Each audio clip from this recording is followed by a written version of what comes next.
As-Salam, welcome back. So today we're talking about the name As-Salam. And this name means the giver of peace. So the obvious understanding we get from this is that Allah subhanahu wa ta'ala is the one who provides us with peace and safety. When we look at peace and safety, there are two types that we can observe, right? There is what's obvious and external. So we might see that a person has a good home or a good family or a really good job, or maybe they have a lot of money. And we assume from the outside looking in that this person has everything they need in order to be at peace. And then there is inner peace, right? And this is more hidden. It's not as obvious. And so just because somebody has all the external factors doesn't necessarily mean that they've achieved inner peace. And so for us as Muslims, the only way that we really find inner peace is through our connection with Allah subhanahu wa ta'ala. Now, the less obvious understanding of the name As-Salam is that sometimes Allah subhanahu wa ta'ala will bring us peace through non-peaceful experiences. What do I mean by that? Sometimes Allah subhanahu wa ta'ala will test you in your life to force you to come close to Him and to force you to lean on Him and seek peace through Him. And sometimes the trials that He's putting us through, although they might look bad on the surface, is actually better for us. And there's a story that depicts this pretty well, and I will kind of go over and give an overview of it for people that don't know the full story, but I'll keep it pretty brief. So there is a story in Surah Al-Kahf that focuses on Musa alayhi salam, Prophet Musa. And essentially in this story, Musa is on a mission, and he is trying to find a specific person. So he comes across this person his name is Khidr, and he tells Khidr, hey, I know you have a lot of knowledge and I would like to follow you and treat you as a mentor. And Khidr tells Musa alayhi salam, listen, like, you are not going to be able to be patient enough to observe me. And he says, no, I promise I'll be patient. So Khidr says, okay, I'll let you observe me under one condition, that you don't ask me why I'm doing the things that I'm doing. So Musa alayhi salam agrees. Now, of course, they go on this journey. A few things happen. Musa alayhi salam observes some of the stuff that Khidr does and is very shocked and obviously questions it, right? So by the end of their journey, Khidr tells Musa, all right, we're going to go our separate ways. I knew you weren't going to be able to be patient, so I'm going to go ahead and give you the explanation to why I did the things that I did. Now, I'm not going to go over all of them, but I want to focus on the second part of his story, which was where Musa alayhi salam saw Khidr kill a seemingly innocent boy. And so at the end of the story, when he's explaining to Musa why he did that, he tells him that this boy was the son of two very good Muslim parents. And Allah subhanahu wa ta'ala knew that this boy was going to grow up and be rebellious and just wreak havoc on these people's lives. He was going to be a horrible person. And so Allah subhanahu wa ta'ala decided to take away this kid and replace him with a better child, and a child that was going to make them happy and that was going to be good to them, right? And so for us, we're able to hear the ending of that story and say, oh, okay, I understand the reason why this horrible thing happened. Like, it was actually for a good reason and there was a happy ending after all. But we have to look at it from the perspective of the parents. The parents did not receive an explanation, right? At that time, all that happened was they lost a child, which is one of the most horrible things that can happen to anyone.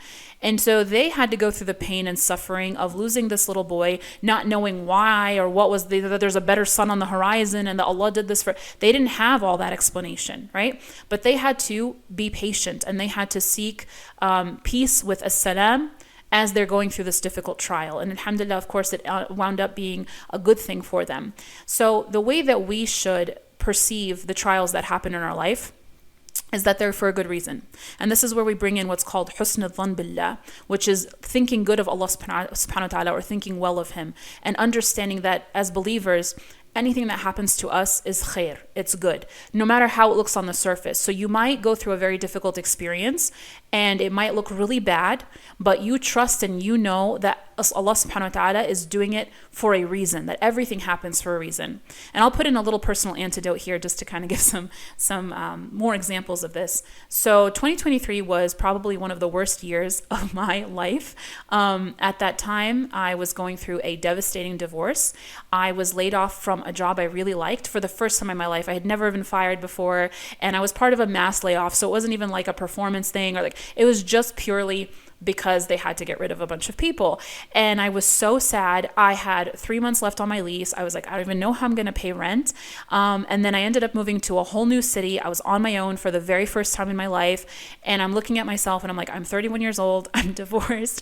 I've lost my job. I don't even know what I'm doing anymore. And it was so overwhelming. And I would love to say that I was so patient and that I was so on top of it at that time. But the reality is that I was devastated. And I'm a very sensitive girl. well, and I'm the type of person that will go under the covers and cry my eyes out for months. Okay, I don't cope very well, right? But the idea is, of course, Alhamdulillah, what I didn't know was on the horizon for me was that I actually ended up getting a better job actually at the same company. I ended up working in their HR department, and ended up, loving that job even more. It was much less stressful than my previous job. And I took a year, after my divorce, and I really thrived. And I grew and I became a better version of myself, alhamdulillah. And so the expectation or the hope is that insha'Allah the next time I go through something that difficult, that I will have more patience and be able to lean on Allah subhanahu wa ta'ala more and find that inner peace with Allah subhanahu wa ta'ala. So when we have this connection with As-Salam, He's the one who provides that peace. So of course, it's not like it's always like the tests are not going to be easy, right? That's why they're a test, but it will definitely give us the ability to cope when we know and trust Allah subhanahu wa ta'ala and we have this bond with Him and we recognize, Ya Allah, like I know that whatever's happening right now, as difficult as it is, I know that you're doing it for a reason. I know that there's khair in this for me. I know that you're going to give me something better. I know that you're going to bring me comfort and happiness. And so this is where we find that peace, right? It might not be an easy experience, but we can find some inner peace. And this is where you see that people with really, really strong faith, like with the people in Palestine, for example, somehow, some way, with all of the devastating things they're experiencing, they're still able to say, Alhamdulillah, they're still able to say, La hawla wa la quwwata illa billah. They still have this extremely strong and beautiful faith in Allah subhanahu wa ta'ala, and they know that peace is somewhere at the end for them, whether it's in this dunya or in the akhirah, inshallah. And inshallah, we get peace in both. So that is the name As-Salam. And the way that we apply this, again, is just leaning on Allah subhanahu wa ta'ala, trusting that He is the one that can give us the peace. Don't turn to people when you're going through a difficult experience. Obviously, I'm not saying that you can't, leverage resources or go to therapy or anything like that. I'm not saying that. But the first one that you should turn to when you're going through difficulty is Allah subhanahu wa ta'ala. You should turn to As-Salam in order to seek that peace, and inshallah He'll provide it to you. And that is it for today. Jazakallah khair. I'll see you next time.